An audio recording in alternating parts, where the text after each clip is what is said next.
Hola hermanos, muy buenos días. Es un gusto poder estar aquí nuevamente con ustedes.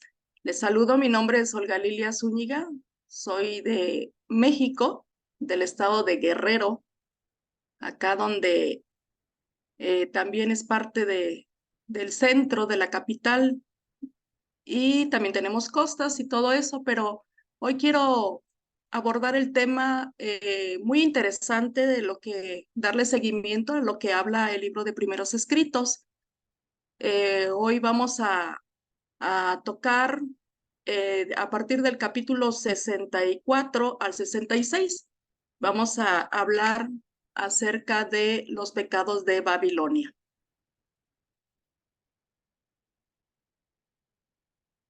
A ver, permítame. ¿Ok? Sí. Bueno, vamos a hablar acerca de los pecados de Babilonia y esos pecados, ¿verdad? Que muchas veces, pues, ahí están. Y Primeros Escritos nos habla el panorama de lo que nos quiere decir nuestro Señor en cuanto a esto. Comienza el libro diciendo: vi que desde que el segundo ángel proclamara la caída de las iglesias, éstas se han estado volviendo cada vez más corruptas.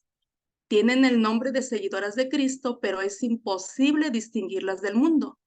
Los ministros sacan sus textos de la palabra de Dios, pero predican cosas agradables. Contra esto, el corazón natural no tiene objeción. Aquí vemos, ¿verdad?, una imagen de varios ministros de varias religiones unidos, ¿verdad?, al Estado, quienes eh, cada cierto tiempo ellos se reúnen para poder dialogar, ¿verdad?, en cuanto a lo que han de enseñar en sus iglesias y cómo es que, como dice aquí, sacan de sus textos lo que en realidad la palabra de Dios quiere decir.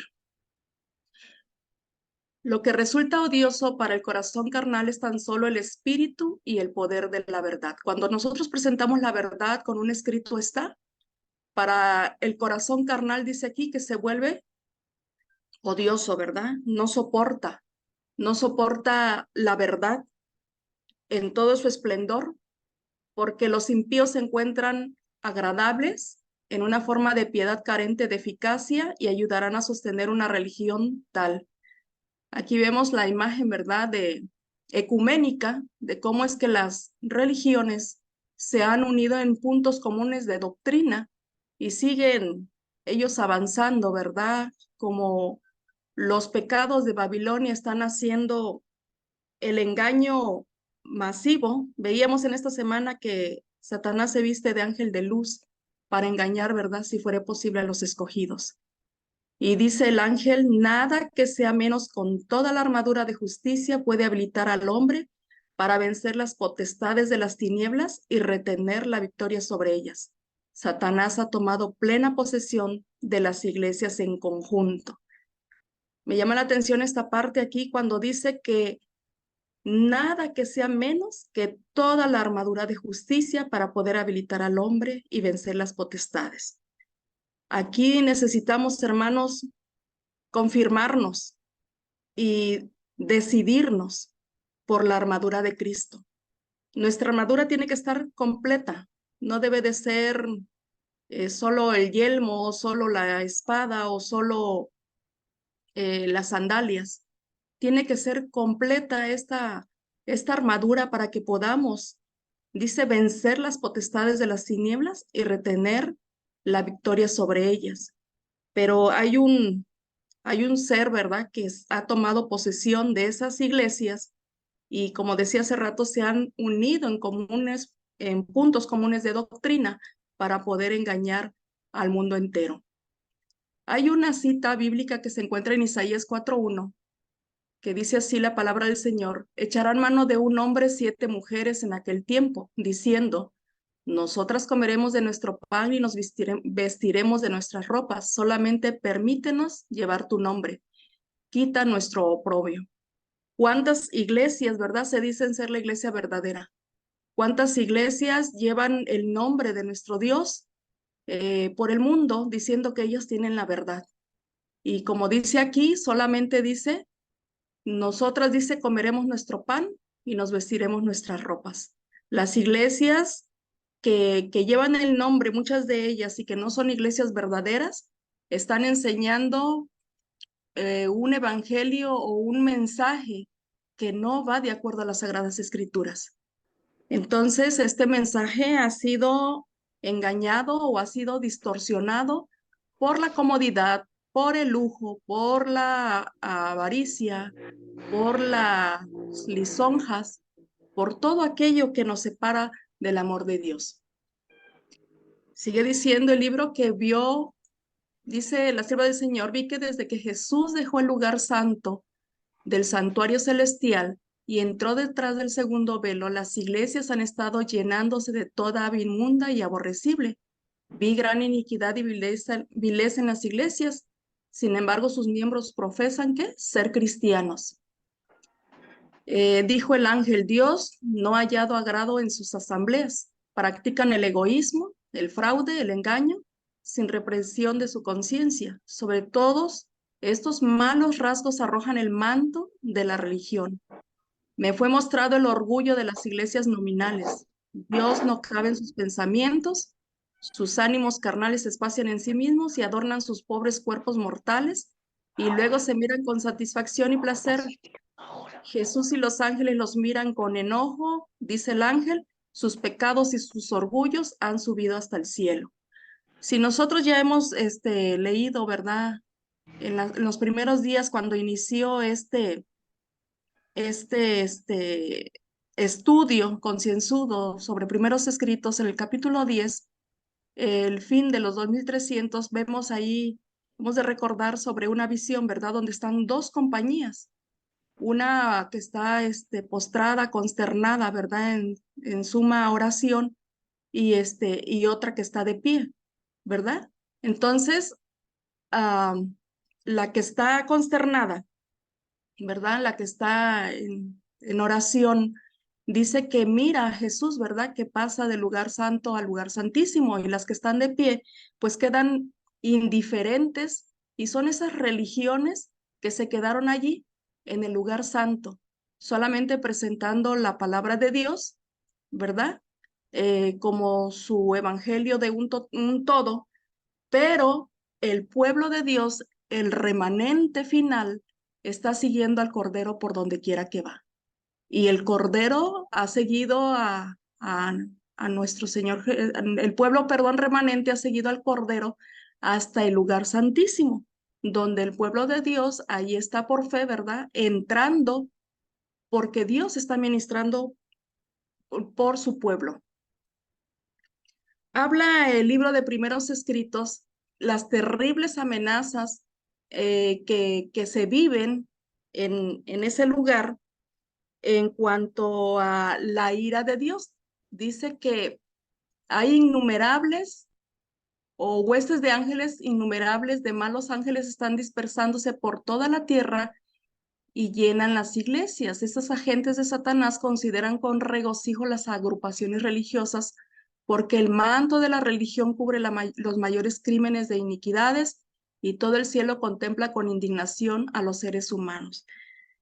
Cuando estaba leyendo este capítulo, hermanos, me sorprendió esta parte acerca de la tráfica o el tráfico que hay de los esclavos con las almas de los hombres. Muy poco se habla de eso, pero dice la sierva del Señor que al final de los tiempos iba a haber esclavitud, ¿verdad? En esta nación que Dios utilizó para exaltar su nombre, pero que desafortunadamente ha abusado de la mano trabajadora de ese lugar. Dice que Dios y los ángeles han anotado cada nota, cada lágrima de esos piadosos esclavos y esclavas, de padres, madres e hijos y hermanos y hermanas, y todo esto está registrado en el cielo. Esa ira, dice, es una ira que arde contra esta nación, especialmente contra las organizaciones religiosas que han sancionado este terrible tráfico y han participado de ellas mismas con tal injusticia, tal opresión, tales sufrimientos son considerados con cruel indiferencia por muchos de los que profesan seguir al manso y humilde Jesús. Muchos de ellos pueden infligir ellos mismos con odiosa satisfacción y toda esta indescriptible agonía, y sin embargo se atreven a adorar a Dios. Muchos de los que buscan el sueño americano es para, entre comillas, ¿verdad?, tener una mejor vida, una mejor calidad de vida. Pero vemos que también han sido abusados, ¿verdad? Los sueldos que se manejan allí, pues no son los justos que deberían de ser para las familias que buscan el sueño americano. Y entonces se torna esto en una esclavitud. Acá también en México no estamos exentos. Hay estados como lo que es Sinaloa, donde solicitan la mano trabajadora, pero mal pagada. Pero vemos aquí que Dios lleva un registro de todo este abuso que se lleva a la gente, aquellos que buscan mejorar o tener una mejor calidad de vida. Y como dice aquí, dice que arrojan, arrojan un manto de piedad, ¿verdad? Pensando que con adorar a Dios o alabar a Dios, ellos están siendo justificados por estas acciones. Y también dice el libro de Primeros Escritos que lloran estas personas por los mártires, los que sufrieron en el tiempo de la Inquisición, pero que realmente es un manto de religiosidad, porque en realidad ellos están aprovechándose de estas personas que tienen buen corazón, ¿verdad?, para poder subsistir en su día a día. Dice el ángel, aquí cubrió un poquito aquí en la parte de acá arriba, pero dice aquí que si, que si estas personas, ¿verdad?, no se arrepienten, dice que, que la suerte de los paganos y de los papistas sería más tolerable que la de estos hombres. Los clamores de los oprimidos han llegado hasta el cielo y los ángeles se quedan asombrados frente a los indecibles y agonizantes sufrimientos que el hombre, formando a la imagen de su hacedor, inflige a sus semejantes. Dice el ángel, los nombres de los opresores están escritos con sangre, cruzados por azotes e inundados por las ardientes lágrimas de agonía que han derramado los dolientes. La ira de Dios no cesará antes de haber hecho beber a esta tierra la luz, las heces de la copa de su ira, antes de que haya recompensado a Babilonia el doble. No sé cuántos han de recordar acerca de las Torres Gemelas, el World Trade Center. Dicen que ese edificio majestuoso, eh, personas que iban indocumentadas de varios países y que eran aceptadas allí para trabajar, fueron demasiado esclavizantes el trabajo que estas personas eh, este, pues sufrían y padecían para la construcción de esos grandes edificios. Entonces, todos esos grandes edificios de esos grandes magnates, ¿verdad?, que han abusado de de los hombres, de los niños, de los padres, de todos quienes buscan una mejor calidad de vida. Estos dice que han quedado registrados, ¿verdad? Los opresores con sangre, dice perdón, cruzados por azotes, inundados por las ardientes lágrimas de agonía. Esos edificios majestuosos que han construido es a costa del sufrimiento, a costa del dolor, a costa del frío, del hambre, de muchos que han perseguido el sueño americano. Y sigue diciendo aquí la sierva del Señor, vi que el que es dueño de un esclavo tendrá que responder por el alma de ese esclavo a quien mantuvo en la ignorancia. Los pecados del esclavo serán castigados en el amo.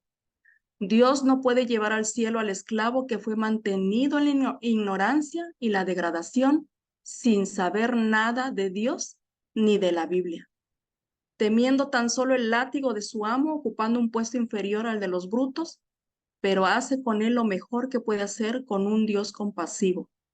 Le permite ser como si nunca hubiera sido mientras que el amo debería de soportar las 7 postreras plagas y luego levantarse en la segunda resurrección para sufrir la muerte segunda y la más espantosa. Y a mi mente viene, hermanos, el trato que hay entre nosotros, ¿verdad? En aquel tiempo en el pueblo de Israel, pues también había esclavitud, pero había ciertas leyes, ¿verdad?, que protegían al esclavo, pero eso se ha venido degradando hasta ahora en la actualidad. Pero Dios lleva un registro fiel, dice, de esos abusos hacia nuestro prójimo. Y el siguiente capítulo es el fuerte clamor. Otro soporte, otro testigo de este fuerte clamor, lo vemos en el mensaje final de Dios, en el capítulo 39 del conflicto de los siglos. Y dice aquí que vio ángeles que apresuradamente iban y venían de uno a otro lado del cielo y bajaban a la tierra y volvían a subir al cielo como si se prepararan para cumplir algún notable acontecimiento. Después vi otro ángel poderoso al que se le ordenó que bajase a la tierra y uniese su voz a la del tercer ángel para dar fuerza y vigor a este mensaje. Dice que ese ángel recibió gran poder y gran gloria. La luz que rodeaba este ángel penetraba por doquier mientras clamaba con fuerte voz: ha caído la gran Babilonia, se ha hecho habitación de demonios y guarida de todo espíritu inmundo y albergue de toda ave inmunda y aborrecible. Eso se encuentra en Apocalipsis 18 del 1 al 2. Cuando en el tiempo de los pioneros, cuando las iglesias se unieron, ¿verdad?, para proclamar la segunda venida de Cristo, muchas de esas iglesias no aceptaron, ¿verdad?, que Cristo viniera tan pronto. Algunas de ellas, ¿cómo se llama? Desistieron de este mensaje, se separaron de quienes estaban dando, en este caso, los pioneros, el mensaje de advertencia, ¿verdad?, para que las iglesias se unieran y proclamaran acerca del mensaje del primero, del segundo y del tercer ángel. Y ahora se vuelve a repetir el mensaje que dice: caída es Babilonia, tal como lo dio en el segundo ángel, con la mención adicional de las corrupciones introducidas en la iglesia, en las iglesias desde 1844. Estos días estuvimos viendo, ¿verdad?, cómo el espiritismo se introdujo, los pecados, ¿verdad?, que Babilonia están, ¿cómo se llama?, predominando. Todo esto, las iglesias se corrompieron, ¿verdad?, al enseñar un falso evangelio, ¿verdad?, que era lo que Dios no quería que se predicara, las iglesias lo estaban predicando. Dice que otro ángel fue enviado con ayuda del potente ángel y oí voces que por doquiera resonaban: salid de ella, pueblo mío, para que no seáis partícipes de sus pecados, ni recibáis parte de sus plagas. Porque sus pecados han llegado hasta el cielo y Dios se ha acordado de sus maldades. Este mensaje parecía ser un complemento del tercer mensaje, pues se le unía como el clamor de medianoche, que se añadió en 1844 al mensaje del segundo ángel, que lo hizo que resonara, ¿verdad?, con más fuerza. Ahorita nos compartía la hermana Yusi acerca del clamor que el pueblo de Israel tuvo en Egipto, ¿verdad? Y cómo es que se unieron para clamar a Dios y para que viniera un rescate, un salvador. Y lo mismo, aquí está un clamor, ¿verdad?, sobre los pecados o en contra de los pecados de Babilonia, y que se estaba invitando al pueblo de Dios que saliera, y lo mismo está pasando ahora. Dios está amonestando a su pueblo para que salga de esas costumbres y de esas tradiciones que Babilonia ha introducido a su iglesia. Y como dice aquí, ese vino de Babilonia fue desde 1844, ¿verdad?, que se da el mensaje al segundo ángel. La gloria de Dios reposaba sobre los pacientes y expectantes santos quienes valerosamente daban la postrera y solemne amonestación, proclamando la caída de Babilonia, exhortando al pueblo de Dios que de ella saliese para escapar de su terrible condenación. La luz derramada sobre el ángel, dice, iba por doquier, sobre la iglesia que iba por doquier, que las iglesias tenían alguna luz y no habían oído ni rechazado los 3 mensajes, obedecieron muchas de ellas esta exhortación, dice, y abandonaron esas iglesias caídas. Muchos habían entrado en edad de razón y responsabilidad desde la proclamación de los mensajes. Y la luz brilló sobre ellos, deparándoles el privilegio de escoger entre la vida y la muerte. Algunos escogieron la vida y se unieron con los que esperaban a su Señor, que aguardaban todos sus mandamientos. Y el tercer mensaje iba a efectuar su obra, y todos iban a ser probados por él, y las almas preciosas iban a ser invitadas a salir de las congregaciones religiosas. El siguiente capítulo se titula La terminación, que es el capítulo 66 del mensaje del tercer ángel. Y dice, así vi ángeles que iban y venían del cielo, ¿verdad? De un lugar a otro, un ángel con tintero de escribano en la cintura, que regresó de la tierra y que comunicó a Jesús que había cumplido su encargo, quedando sellados y enumerados los santos. Vi entonces que Jesús, quien había estado oficiando ante el arca de los 10 mandamientos, dejó de caer el incensario y alzando las manos exclamó en alta voz, consumado es. ¿Sí se han de acordar esta palabra? Cuando nuestro Señor Jesucristo estaba en la cruz, ¿verdad? También pronunció estas palabras que se encuentran en San Juan 19:30, consumado es. Y de nuevo van a ser pronunciadas estas palabras cuando nuestro Señor Jesús deje de interceder, dice, por su pueblo. Y ya él ya no va, ya su tiempo o el tiempo hacia nosotros más que nada se había de cumplir, y por eso el incensario ya iba, ¿cómo se llama? A caer, dice aquí, porque ya no iba a haber intercesor, ya no va a haber quien interceda por las almas. Dice que el que es injusto sea injusto todavía, y el que es inmundo sea inmundo todavía, y el que es justo practique la justicia todavía, y el que es santo santifíquese todavía. Al salir Jesús del lugar santísimo, llevaba él unas campanillas en su túnica, y una tenebrosa nube cubrió entonces a los habitantes de la tierra, y ya no había mediador entre el hombre culpable y Dios. Mientras Jesús se interpuso entre Dios y el pecador, tuvo la gente un freno, pero cuando dejó de estar entre el hombre y el Padre, desapareció el freno y Satanás tuvo completo dominio sobre la terminación del mensaje del tercer, perdón, aquí dice, y el pecador dice, tuvo la gente un freno, pero cuando dejó de estar entre el hombre y el Padre, desapareció el freno y Satanás tuvo completo dominio. Cuando termina, en el momento de la terminación del mensaje del tercer ángel, finalmente los impenitentes están sin mediador. El Espíritu Santo, dice la sierva del Señor, que se está retirando de la tierra. Entonces, ya no hay quien interceda por el ser humano. Era imposible que fuesen derramadas las plagas mientras Jesús estaba oficiando en el santuario celestial. Pero al terminar esa obra allí y cesar su intercesión, nada detiene ya la ira de Dios, que cae furiosa, que cae furiosa sobre la desamparada cabeza del culpable pecador que descuidó la salvación y aborreció la reprensión.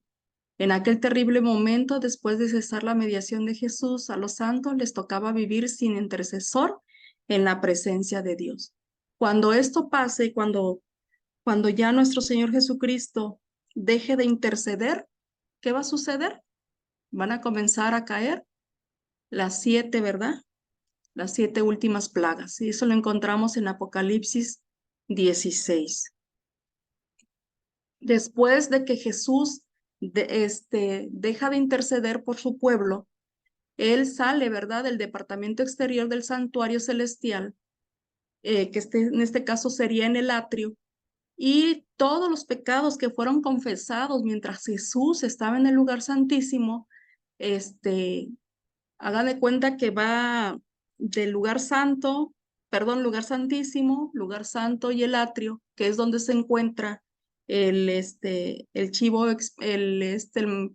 Azazel, el que se fue echado por suerte por Satanás, es puestas sus manos en el instigador, ¿verdad? Que representa a Satanás, que es el originador del pecado, quien debería de sufrir el castigo.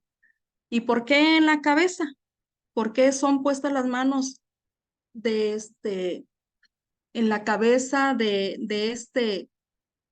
este animal para que pueda, ¿cómo se llama? Se le hayan transmitido, ¿verdad? Todos los pecados a este animal que representa a Satanás. ¿Por qué, hermanos? Porque en la mente empiezan, ¿qué? Nuestros pensamientos, comienza ahí en la mente a desarrollarse el pecado o los buenos pensamientos, ¿verdad? Por eso es que es puestan las manos en la cabeza del animal. Sigue diciendo, dice que entonces, dice, vi a Jesús. A ver, lo voy a leer acá porque como que no se aprecia muy bien todo el completo de la... Dice, entonces vi a Jesús que se despojaba de sus vestiduras sacerdotales y se revestía de sus regias galas.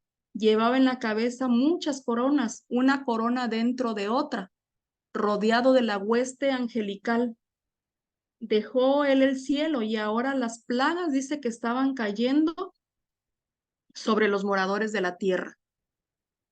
Algunos acusaban a Dios y lo maldecían, otros acudían presurosos al pueblo de Dios para que